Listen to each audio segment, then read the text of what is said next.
suponía se llevará a cabo el primer día del segundo juicio contra Pablo Casellas Toro por el asesinato de su esposa en el 2012, Carmen Paredes. Se detuvo esto porque está paralizado. Nuestro compañero Eliezer Ramos entrevistó a Pablo Casellas, a su abogado y a sus familiares. Ahí está.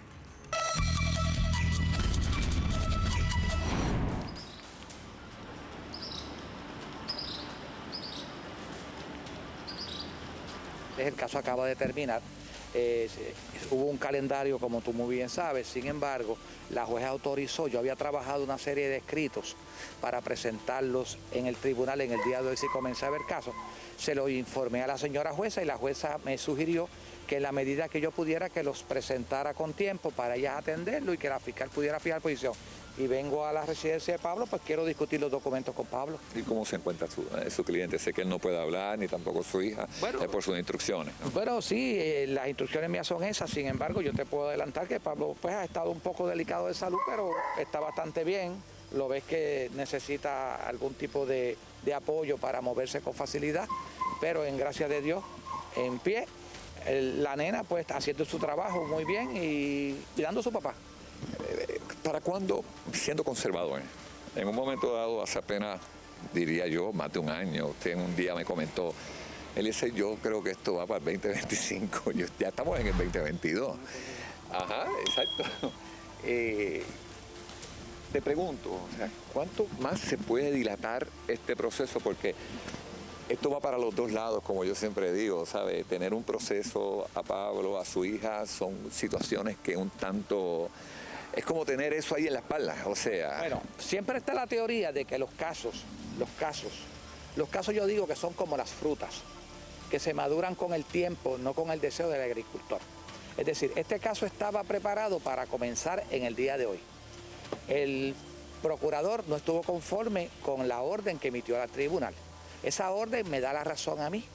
Es decir, estamos en un proceso donde ambas partes estamos litigando intensamente cualquier controversia que entendamos que no es correcta en derecho. Y esto es común en los casos, es decir, normalmente ocurre cuando las partes litigan intensamente.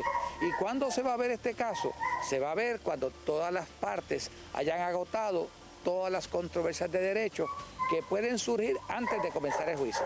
Yo siempre digo que los casos se tienen que atender de dos conceptos. Uno, garantizar el derecho a un juicio justo e imparcial y garantizar todas las normas dimanantes de un debido proceso de ley. En la medida que tú puedas hacer eso, y eso coge tiempo, la litigación es extensa, y en este caso es extensa, y yo siempre le digo al cliente que es mejor invertir tiempo para obtener un buen proceso que no correr para salir pronto del proceso y no obtener un juicio justo e imparcial.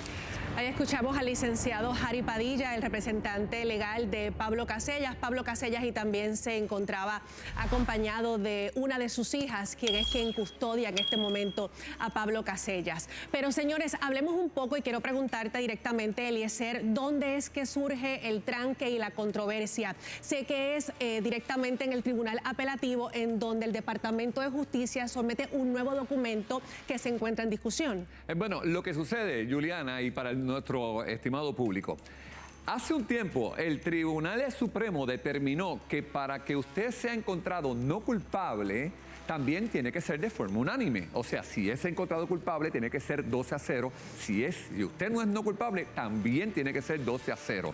Ese caso se llama Pueblo versus Centeno. El detalle es que la defensa de Pablo Casellas sometió un escrito a la honorable juez del Tribunal de Bayamón diciéndole, es que eso que determinó el Tribunal Supremo no puede ser retroactivo a Pablo, porque el caso de Pablo ya ha comenzado, ya es un proceso activo.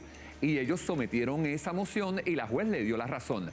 Ahora vino el Ministerio Público, en este caso representado por la fiscal Janet Parra, y acudió al Tribunal Apelativo, en donde le dice, la juez se está equivocando. Ahí es que entonces el Tribunal Apelativo paraliza el proceso en lo que se dilucida si en efecto Pablo Casellas tiene razón, en donde no le aplica la doctrina del Pueblo versus Centeno y que puede ser un juicio nada más una mayoría 11-3. Juliana, Así es que las cosas, esto puede tardarse bastante.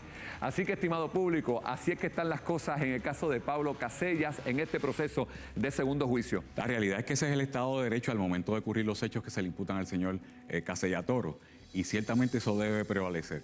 Lo que sucede es que con el correr del tiempo y después de haber sido juzgado y condenado por una mayoría de 11-1, en el caso del señor Casella Toro, la realidad es que el Estado de Derecho cambió.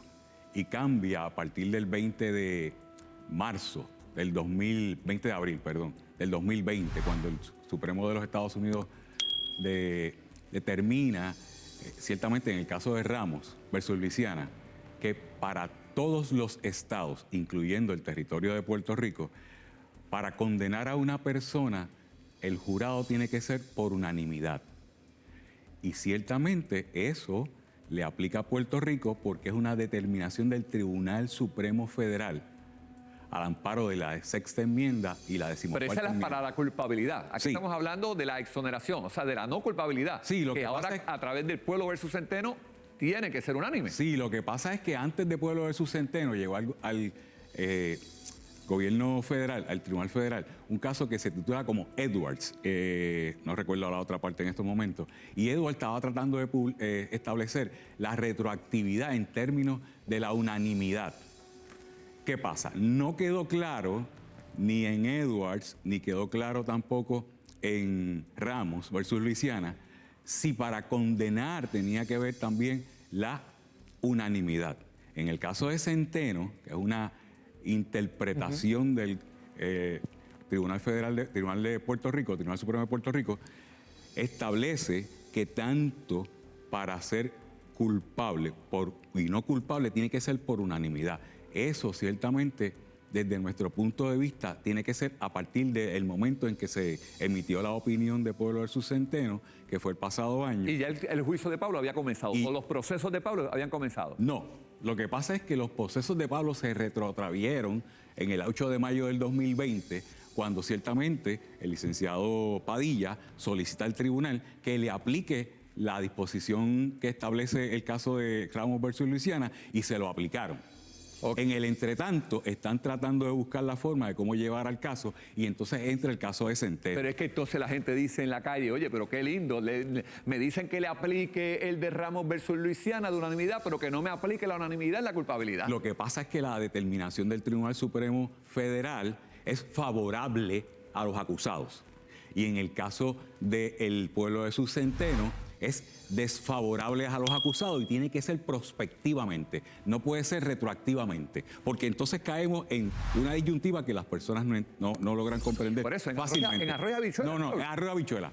Cuando usted le van a aplicar una ley, la ley que se promulga tiene que ser prospectiva. Ley, eso es entonces al amparo de la disposición constitucional de las leyes ex post facto que no pueden ser aplicadas. En los casos en que interpreta el tribunal, ya sea el Supremo de Puerto Rico o el Supremo Federal, tiene que ser prospectiva o retroactiva cuando le beneficia. Pero cuando no le beneficia, entonces entra la cláusula de debido procedimiento de ley y es que tenía que ser en el derecho que le aplicaba en el momento, de los hechos. Y eso es lo que está sucediendo aquí. Fíjate que la señora jueza que interpreta, que le favorece al señor Casella Toro, Maribel Durán, emite una resolución claramente en esa dirección. En este sentido, el Procurador General, que representa al Ministerio Público, va al Tribunal de Apelaciones, solicita la paralización y la defensa del señor Casella Toro también se une a que se paralice porque no es bueno tener un procedimiento que esté corriendo por ahí hasta que se determine finalmente cuál es el derecho que le corresponde. Mira. Yo auguro que el Tribunal de Apelaciones le va a dar la razón y va a sostener la resolución que emitió la juez de primera instancia. Mira, licenciado Gordon, que me están hablando por aquí, me dice que la clase ya acabó. Y bueno, lo único que yo le voy a preguntar... Olvidé citarte la jurisprudencia, pero es Pueblo versus Fabergé y otra. Pero antes de que se termine la clase, solamente tengo que aprovechar este privilegio de tenerlo aquí. Ya Gracias. apeló el caso de Jensen Medina. Nos faltan 10 días para el último día. En los próximos 3 días ya está radicado. Ya la tenemos, es cuestión de pulirla y radicarla.